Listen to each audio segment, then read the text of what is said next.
Publié en amont de la 50e journée internationale de la femme, le dernier rapport d'ONU Femmes montre qu'en 2024, près d'un quart des pays du monde ont fait état d'un recul des droits de la femme. Selon la nouvelle étude, les droits des femmes et des filles sont confrontés à des menaces croissantes et sans précédent.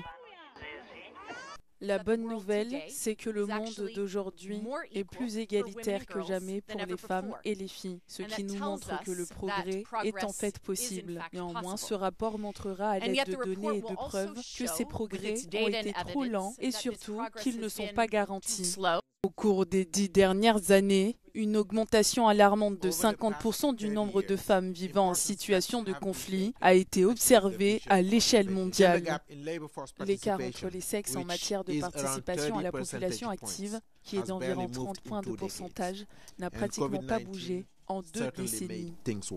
L'affaiblissement des institutions démocratiques, les guerres, la crise du Covid, les nouvelles technologies ou encore le changement climatique comptent parmi les facteurs de régression sur l'égalité des genres.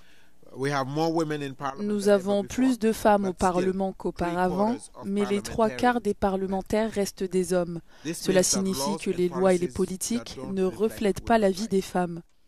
De plus, les femmes qui se présentent à un poste politique sont souvent confrontées à des niveaux de violence et de harcèlement sans précédent, renforcés par l'utilisation abusive de la technologie numérique. En dépit des progrès notables, seuls 87 pays ont déjà été dirigés par une femme et une femme est tuée toutes les 10 minutes par un partenaire ou un membre de sa propre famille.